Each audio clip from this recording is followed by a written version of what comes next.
What is up, YouTube? All right, guys, so we are 2 weeks. 2 weeks? Post-Nationals? Yeah, 2 weeks post-Nationals. Wasn't last weekend, it was the weekend before. It's gone quick. All right, so a lot has happened in between things. So there'll be a much bigger update that's going to come that'll probably landed before this video. So I won't go too much into it. We'll let that video do all the talking for Tom. It was a great season. Highest he's placed in the categories we've done, which has been awesome to see.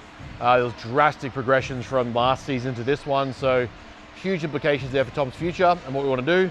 Right now, he's set the premise on not competing again, but to me, I'm just going to let the idea spark in his head and kind of fan the flame a little bit, let him just get through, 2-3 years of training, growing, just focus on that. So one of the things I enjoy understanding with some clients is knowing when to take terminology away. So for now, limiting Tom's growth to a certain date or a certain off-season time frame is just, it's more limiting than progressive. So we're just going to let him come to the conclusions when he decides and train the fucking house down and grow. For me, so if you follow our Instagram, awesome news is I started up with Chrissy Black this week. When I haven't seen him last week, just catch up with him after the season that he had, which he absolutely crushed. Did some training, some posing, and just sort of chat shop. Sort of came to the conclusion that I probably benefit most or feel most productive when I can see my coach a bit more frequently. So having the in-person catch-up with Chris during prep, doing face-to-face posing, but then on top of that, just going to catch up with him, train, talk shop. We align a lot in a lot of philosophies. We align a lot in a lot of goals and approaches to bodybuilding.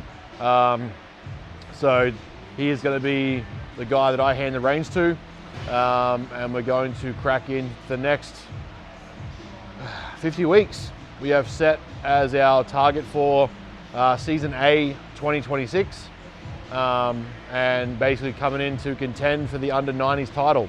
So I've never really said that as a goal before out loud. Usually it's always to see how I stack up or where my position will fall. But talking with Chris, this is my chance, I think, to really capitalize in the under 90s division and see what we can do. So we'll see how that goes across Queensland, across Nationals. We've set the intentions to do 4 shows, depending on how the season goes. If it's any more competitive than that, we might look at doing international shows, we might not, who knows.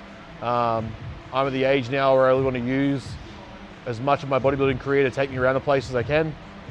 So we will do that with the intention to maximize the season. But otherwise, Chris's programming started today. I'd already done my session yesterday by the time the program arrived, which is fair enough. So we have a leg session today, which I swear to God, Chris fucking hates me. Seated machine, hip abductor, leg curl, pendulum squats, leg press, leg extensions, calf raises, rear delt rows. So main focuses that Chris has identified that he wants to work on for the next 12 months, or at least in this next block before pre-prep starts, is legs, predominantly my quads, arms, and delts. So very little love is going to the chest, not as much going to the hamstrings. Back is pretty well and good, well and developed. That's not to say it's perfect, but right now where it is, size and width and thickness, we're going to grow everything else around it. So shoulders, arms, and quads are the primary focus of the next sort of 16 weeks, and then see how they finish up before we start the tidy up phase and get ready for prep again. So if you follow our content, although it's about a year away, the way that Chris approaches competing and comp preps, we're not that far out from having to get ready again. So it's already May. 16 weeks takes us May, June, July, August. By that point, we're back from America. By that point, it's now September, and we're getting ready to tidy back up. And then we look at how we push that to a hold phase, then start prep. So it's not that close, not that far away before things start to ramp up again. So we're gonna make the most of these sessions, make the most of the time that we have, and yeah, grow like a weed.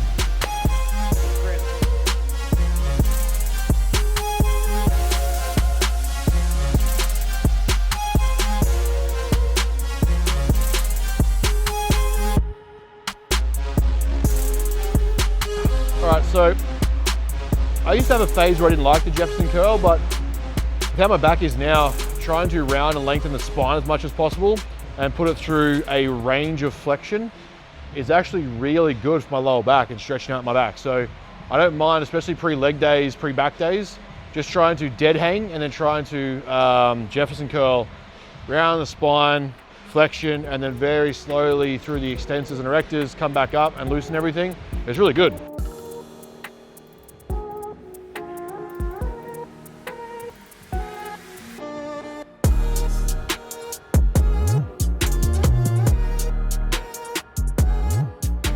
The other thing too that you can do to try and loosen up the back before you train, especially legs, is the spine does not just work in flexion and extension. We get caught up in movement patterns of singular planes of motion. What we can do is actually rotate the spine under a little bit of duress. So what I like to do here is get into a position, stretch in here, and then as I come back up a little bit, I'm rotating with the spine, almost like a golf swing. The spine is designed to handle rotation, but we get caught up in just thinking it's flexion and extension.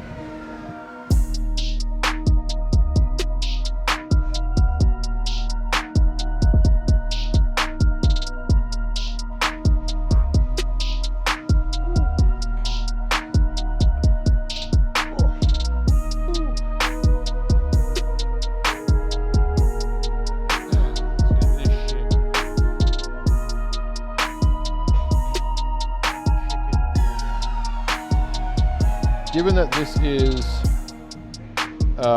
first session under Chris's block, what is likely going to happen is I will be finding my weights this week, finding the rep schemes and the system that he likes to use.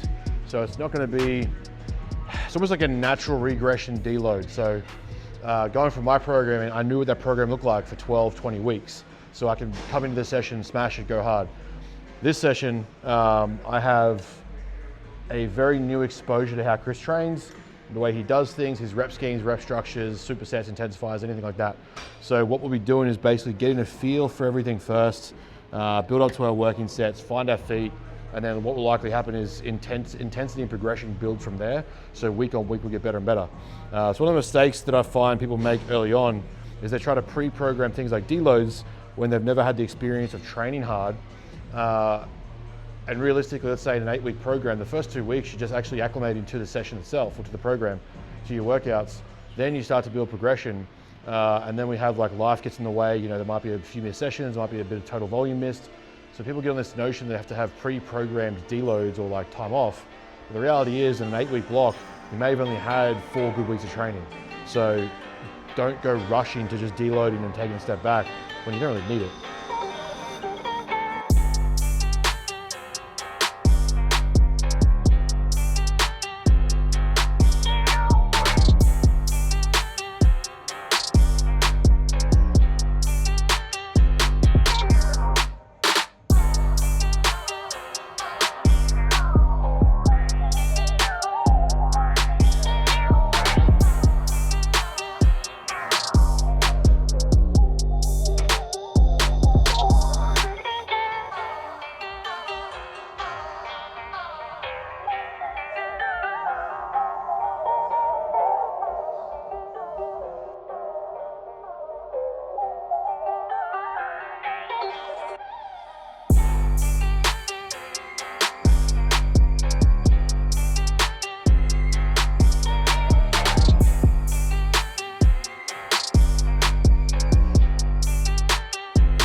Are preps tailored differently for each athlete? If your answer is anything but yes, then you are unequivocally a horrible coach.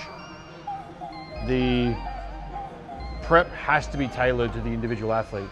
Everything from duration of prep, the training modalities, the diet intensity and aggression, the PD use if involved, the exogenous supplementation if involved, posing strategies, cardio strategies, allocations of volume, muscle groups. Everything in regards to a prep has to be tailored to the individual athlete. Even if sharing the same category, 2 clients will respond to different volumes, different loads, training stimulus. They have different leverages, they have different biomechanics, they have different biofeedback. Even if the client has identical biofeedback, they also have, biomechanics, they have different biofeedback and environments that they are existing in. So lifestyle factors, relationships, friendships, social circles, work responsibilities and stress, psychological tolerances to stress, all these things indicate that a person is unique even when almost identical in, let's say, structure and anatomy. So how we have to apply those things is very, very different. You could use the argument of the identical twin studies that we have to see how environment versus environment versus genetics changes things for people. So yeah, even if you had identical clients running the same prep, same category, same size, same weight, everything, they would have different markers and responses and challenges to their preps.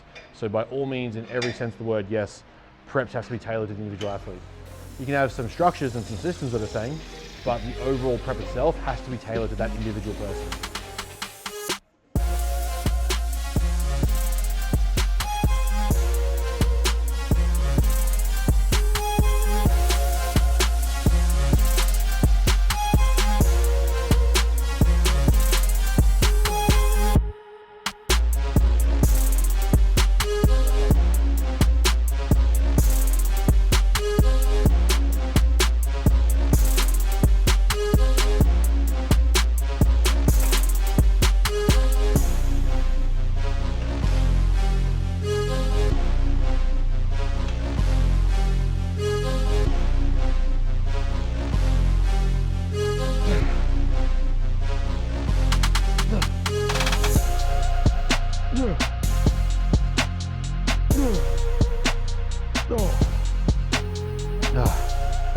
What role does biofeedback play in your weekly adjustments?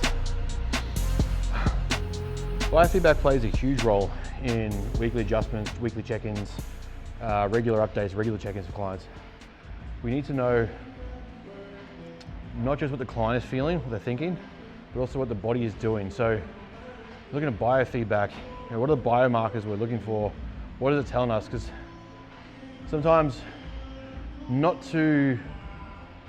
not as a negative trait, but athletes will just go. And if you end up with the right, kind of athlete, once the horse leaves the gate, they may not stop. And it becomes your job to pay attention to the objective data and their subjective feedback and know what it's telling you to then make the decisions. So a client might feel great. You might have a 24, 28 week prep. You have to look at where do you fit in a diet break or a refeed, deload, reduction in training volume, an accumulation of training volume, all these things that they might not tell you that the body is telling you. So, something like looking at a cable lateral raise or a dumbbell lateral raise, at a certain weight, if they keep progressing, that weight gets really heavy on the shoulder. As a leverage point, it's harder to progress in weight, so you may have to increase your set range, meaning your rep target, so that you can drive volume somewhere else. It might mean that they're feeling good subjectively, but all their metrics are starting to indicate that a deload is required. Or look at the long-term periodization of the plan. Does a deload make sense here before we get to the next phase or the next level of fatigue? So you need to be able to read biofeedback via heart rate variability, blood glucose, sleep factors, step targets, blood pressure, all these things that can give you objective pictures of what's going on. I refer to it like reading the matrix. Eventually you get good enough at reading code where you start to see images and pictures rather than just numbers on a page. So eventually, yeah, biofeedback will play a huge role in the approach to check-ins, updates, and adjustments, because that's what it's for. You're not just tracking information for information's sake. You can start pairing things together and see, how does this system respond, and how does it make a difference? How is it going to impact things in the future? What is the body telling me now? All these things that come into question based on the bioavailable information. So yeah, it definitely plays a role.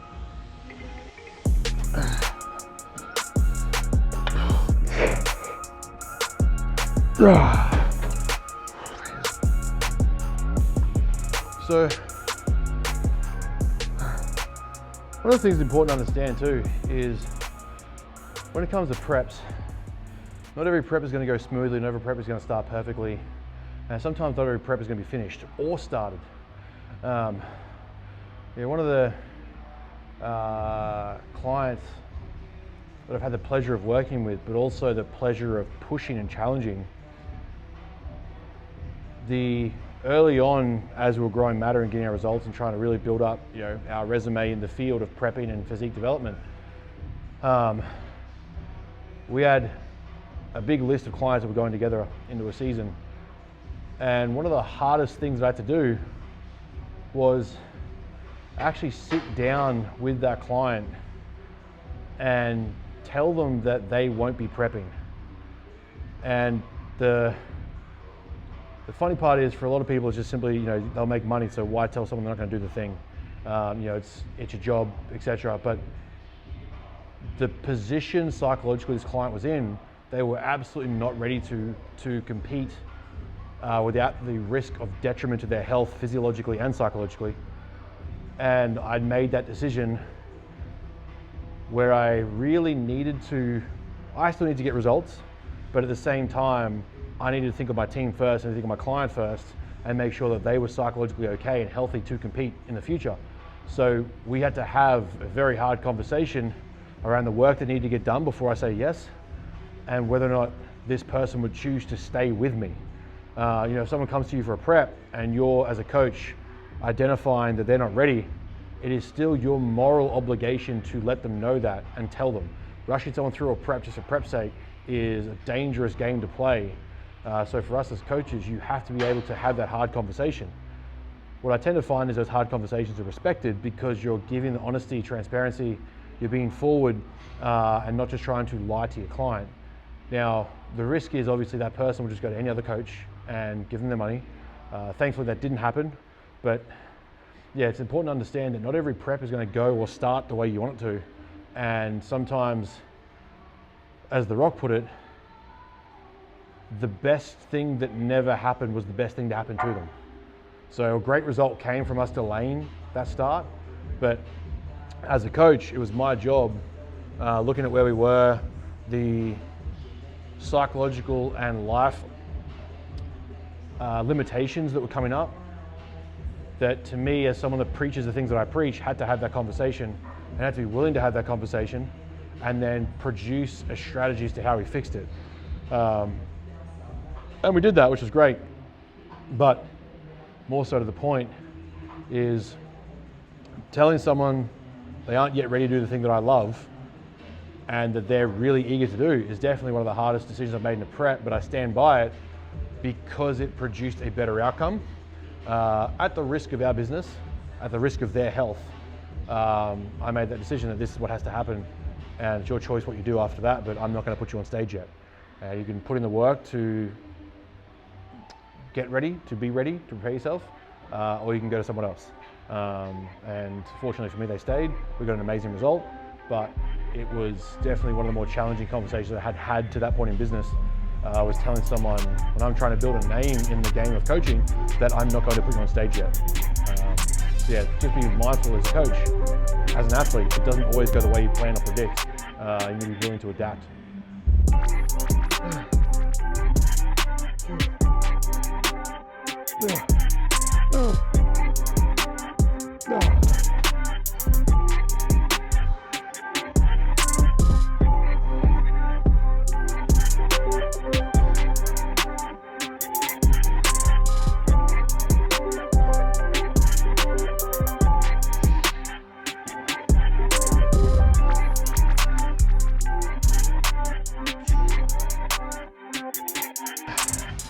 Do you coach with a more science-based or intuitive approach?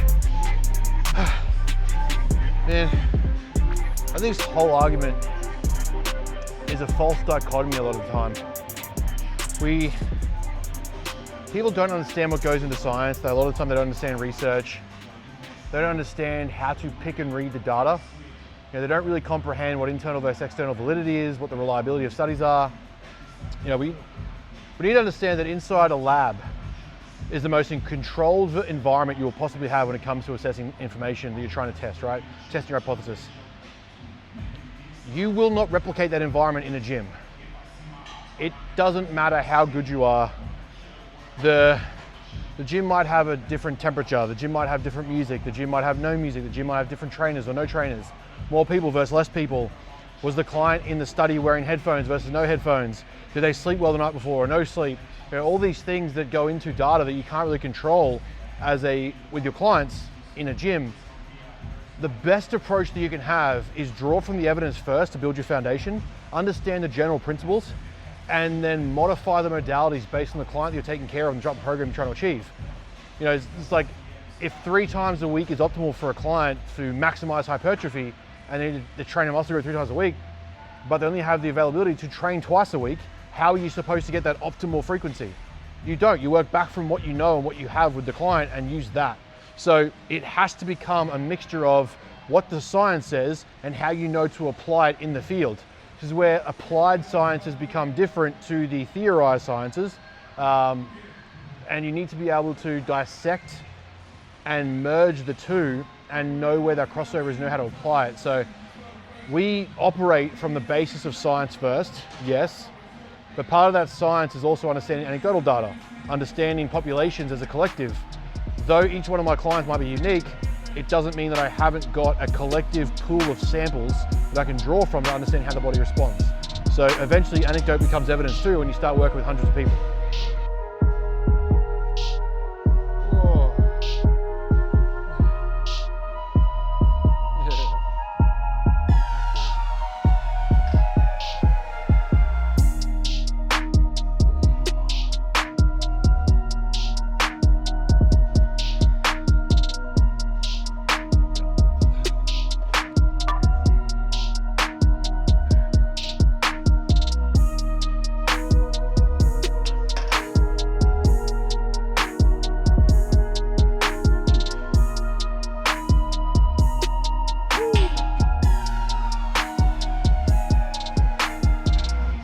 What mistakes do most athletes make in a contest prep?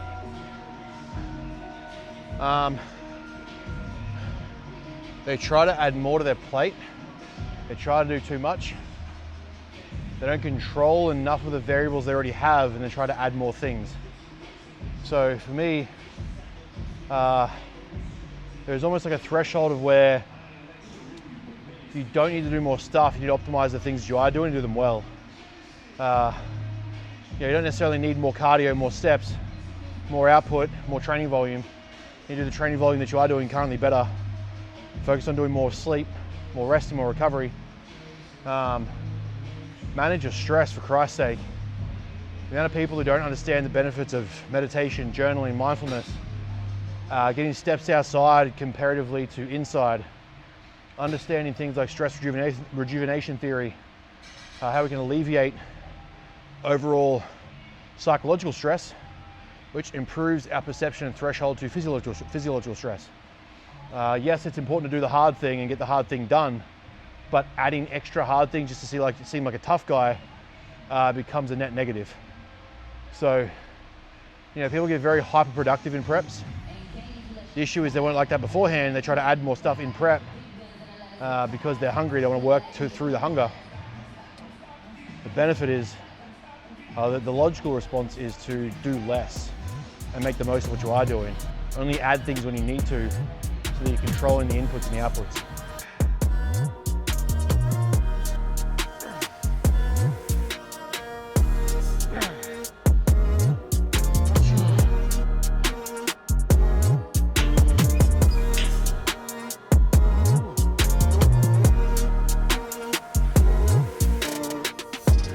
All right, so I've been doing squat press for a long time. So I have to readjust the mechanics of the leg press. Again, squat press I prefer as a bit of a smoother pattern. It converges, mimicking more of an actual squat pattern itself, obviously squat press.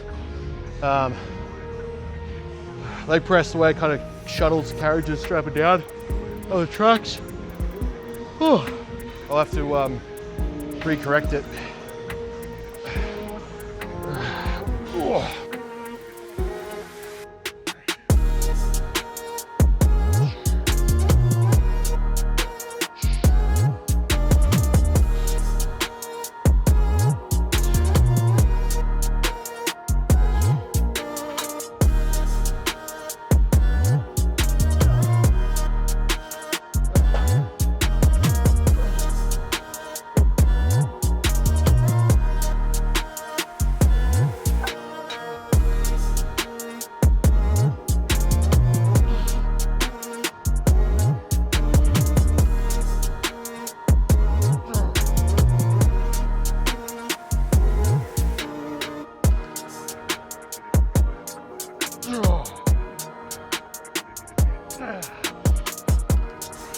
Never used this leg press before. It's got an interesting loading mechanic at the bottom.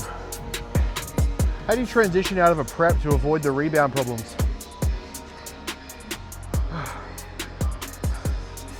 The biggest thing that I think needs to get more addressed on the psychological side of reversing out of shows is it doesn't go show day +1 prep over. So one of the biggest mistakes that people make is thinking prep is up until the day of the show and then that's it. Prep, in the way I sell a prep, is that you're with me at least 4 to 8 weeks post-comp, depending on how your health is going. I will almost release you if you wish to stop coaching.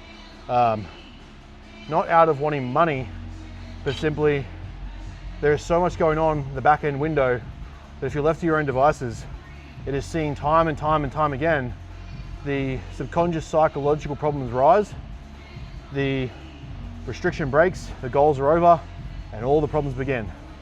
So after that, a big thing people need to get back to having is objective performance and process goals to get back into. So during prep, everyone's really regimented, systemized, structured, conscientious, industrious, very task orientated, but then the problem is the task stops. All these people that view bodybuilding as a single day or a single event or a single goal, rather than a lifetime development of body, physique development, end up much worse for wear after the fact because there is no more goal. It doesn't matter what your goal is, whether it's to return to normal life, return to health, training metrics, getting stronger in the gym, preparing for your next show in 12 to 24 months time. Having a post-comp goal, around health and returning to your health phase, improving your blood markers, getting your body back to normal, regulating hormones like hunger signals, all those things matter. And then pairing that with metrics in the gym, like improving on certain mechanics or certain patterns, maintaining a certain body composition while returning to health, getting calories, all these things where, you're returning the body to a baseline of operation because the prep is so detrimental. It's over glamorized by the wrong people and people fail to acknowledge how much of a depreciation it has on the body. It can be fantastically fulfilling and rewarding, but you have to understand the trade-offs. So in a reverse phase, having post-comp goals, like process and performance goals, not outcome goals, staying with your coach, being accountable, intentionally trying to track your calories where necessary, and then making sure that you're returning to normality around social life, relationships, give back to what you took from. It's so much in a personalized side of prep that you take from other people, you take from other things. You have to reinvest into those to grow them again. So just like your physique, your life, your career, you need to put back into friendships, relationships, education, study, business. Those things would have suffered during your prep.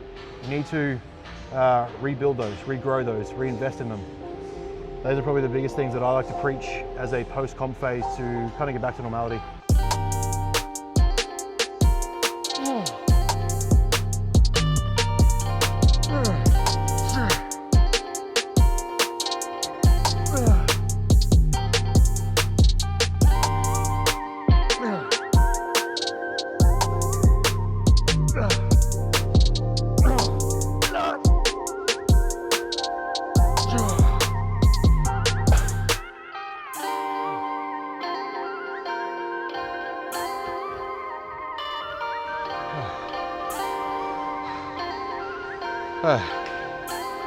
So one of the things that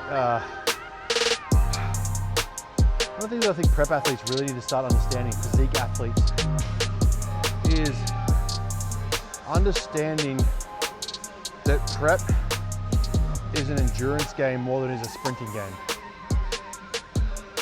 You start strong, we go hard, balls to walls, energy's high at the start, that's fine. We have to understand, although I'm against the fatigue goblins going around saying everything has to be 2 to 3 RIR to prevent fatigue, worrying about fatigue on a tricep extension or a bicep curl as if it's going to cause some systemic shutdown is just a moot point. But you have to understand that accumulatively, dieting, posing, cardio, restlessness, high productivity, training intensity, progressive overload, increase, titration of set volume, drug load, all these things are stressors and will cause fatigue. In the prep, we have to understand it's just not 100% sprint the entire time and nothing but forward effort. There has to be strategic, implemented periods of structured regression or easing off to allow the body to handle not only the duration of the prep, but also to land in a successful look.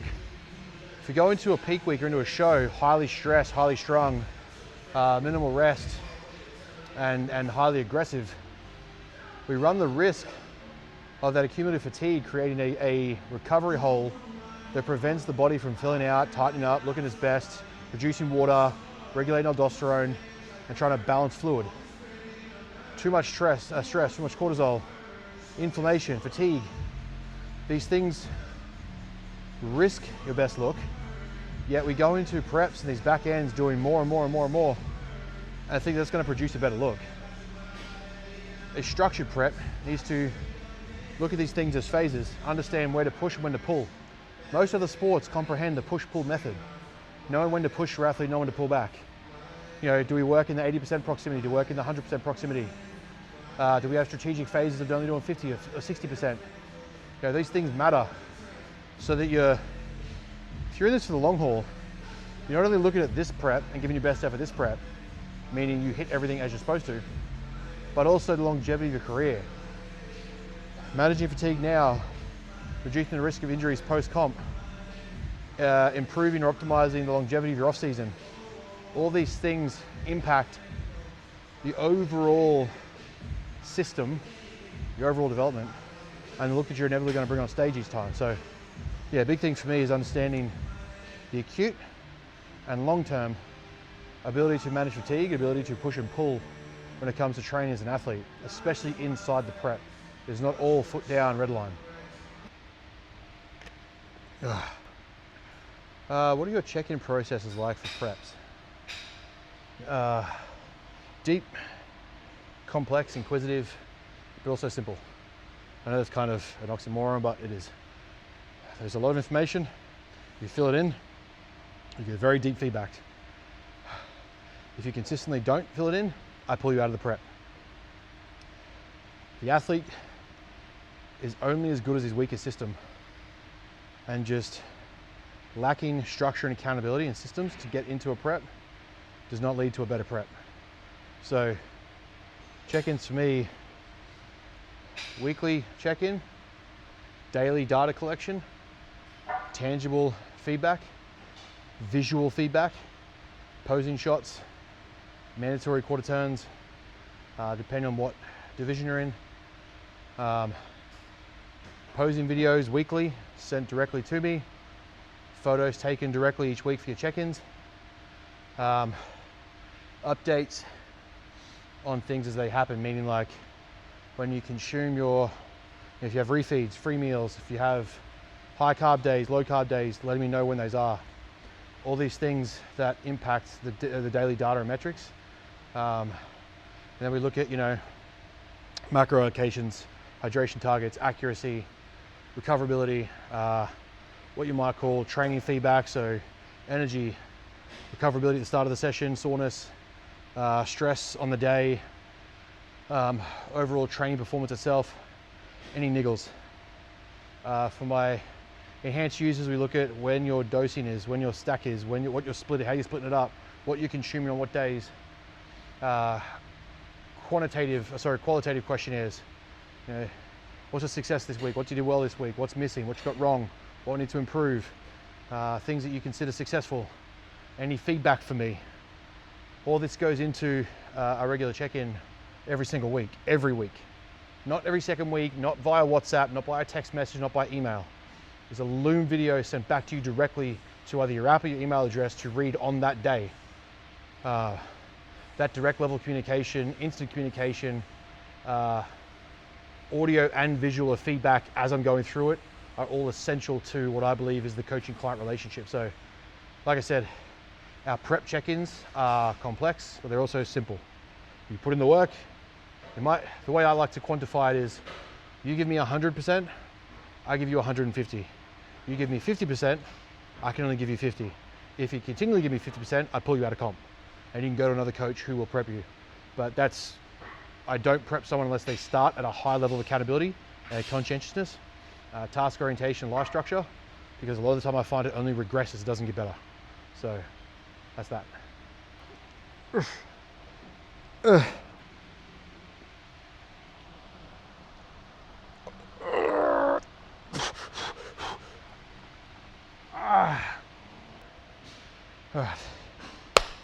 Alrighty guys, I'm dead. That is the end of our first session under Chris's training program. Really excited.